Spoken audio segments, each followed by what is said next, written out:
Oke, assalamualaikum warahmatullahi wabarakatuh.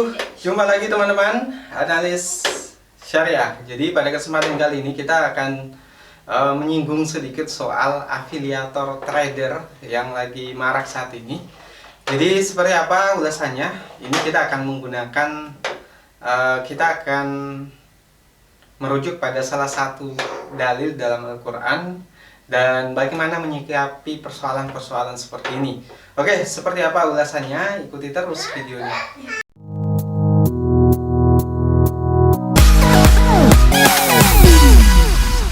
Oke teman-teman, analis syariah, pada kesempatan kali ini kita akan bahas soal afiliator trader.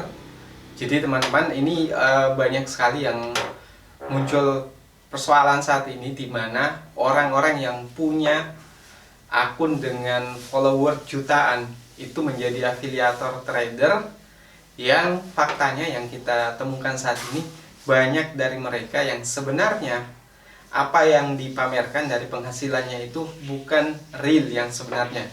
Jadi mereka melakukan berita bohong dan banyak orang yang tertipu dengan berita bohong tersebut.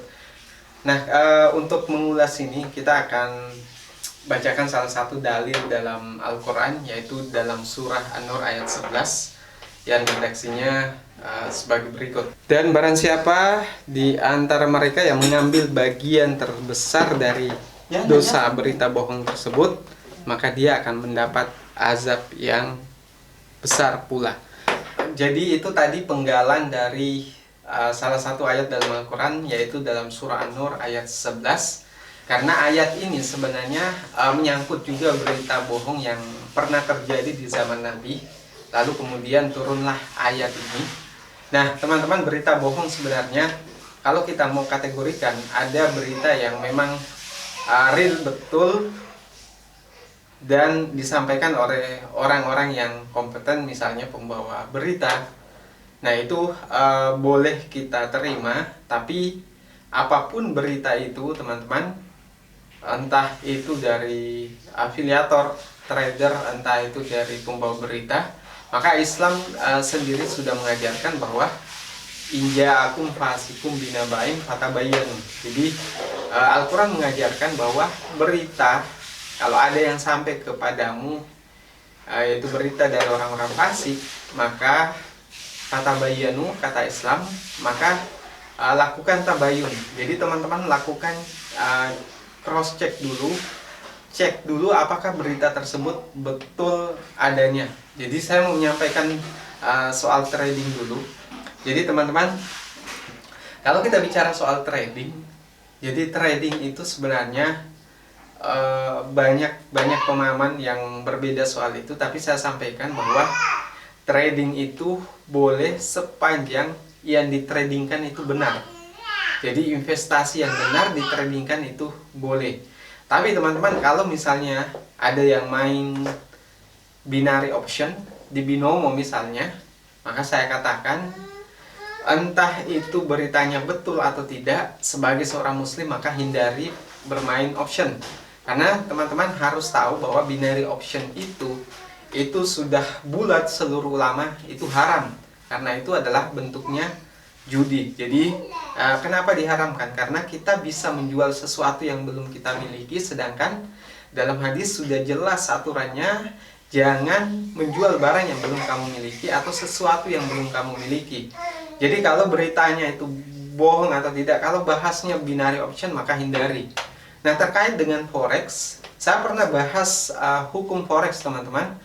Jadi forex itu kalau teman-teman fungsinya untuk jual beli real, misalnya mau beli HP dari luar negeri dan harus melakukan konversi mata uang misalnya dari rupiah ke dolar, maka itu boleh hukumnya. Tapi kalau tujuannya dengan forex itu teman-teman murni untuk cari keuntungan dari perubahan harganya, misalnya naik berapa poin, turun berapa poin, kemudian dapat keuntungan di situ, maka saya katakan bahwa itu haram. Karena itu sudah jelas-jelas bahwa yang namanya jual beli mata uang yang tujuannya untuk mengambil keuntungan, dengan kata lain menjadikan uang itu sebagai komoditas, maka hukumnya adalah haram. Itu sudah mutlak teman-teman, tidak jadi perdebatan lagi. Sehingga saya katakan bahwa hukum forex itu menyesuaikan dengan kondisi di lapangan. Anda melakukan trading forex itu untuk apa? Kalau misalnya dari sisi instansi itu untuk anggaplah misalnya untuk transaksi antar instansi, itu boleh dibenarkan. Itulah sebabnya kenapa saya pribadi sependapat dengan majelis ulama yang ada di Malaysia yang mengharamkan forex untuk individu, sedangkan untuk instansi tidak. Karena memang dalam prakteknya forex untuk individu itu hanya digunakan sebagai permainan judi saja, karena mengambil untung-untungan dari naik turunnya nilai mata uang atau perubahan mata uang antar negara. Jadi teman-teman, yang ingin saya sampaikan di sini, kita kembali ke tema kita soal berita bohong, soal afiliator. Jadi teman-teman, syarat yang pertama yang harus dilakukan, pahami dulu berita yang beredar tersebut. Jadi lakukan tabayun sebagaimana pesan atau sebagaimana yang disampaikan oleh Al-Quran.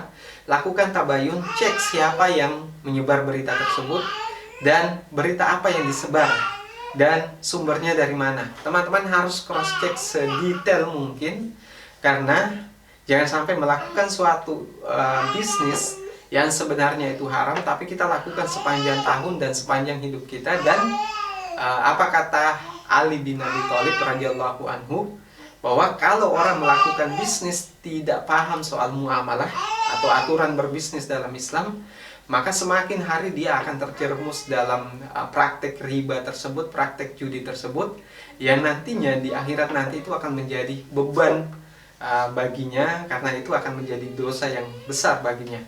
Nah teman-teman, saya mau menyampaikan, jadi terkait soal afiliator ini, kalau mereka betul melakukan berita bohong, menyampaikan sesuatu yang sebenarnya tidak real, misalnya mereka menyampaikan untung sekian miliar, tapi nyatanya tidak seperti itu, orang-orang yang tertipu dengan praktek itu, maka dia akan menanggung dosanya seperti di surah An-Nur ayat 11 yang kita bacakan. Dan buat teman-teman yang mengalami penipuan semacam itu juga hukumnya itu terkait teman-teman melakukan tabayun atau tidak, atau hanya asal ikut. Jadi jangan melihat siapa orangnya, misalnya karena dia punya follower banyak, kemudian melakukan berita bohong, kemudian teman-teman begitu saja percaya, maka itu akan ada dua sisi nantinya yang akan dilihat. Orang yang mengikuti itu tanpa tabayun, dan orang yang melakukan penipuan itu yang sadar bahwa itu adalah penipuan dan kebohongan, kemudian tetap dilakukan, disebar ke publik. Jadi teman-teman, berita hoaks bukan sesuatu yang baru dalam ajaran Islam. Di zaman Nabi sudah sering terjadi, dan kalau itu terjadi saat ini, itu sebenarnya ada hikmah di balik itu, karena di dalam ayat 11 tadi surah An-Nur itu sebenarnya baik untuk kita, dimana di kedepannya kita bisa lebih berhati-hati lagi. Itulah sebabnya kenapa di channel ini tidak pernah melakukan pamer penghasilan, dan tidak pernah melakukan semacam endorse untuk hal-hal yang sifatnya negatif. Bahkan untuk forex sendiri saya sudah berkali-kali menolak dari tawaran dari binomo dan lain sebagainya. Oke teman-teman, mungkin itu yang bisa saya sampaikan.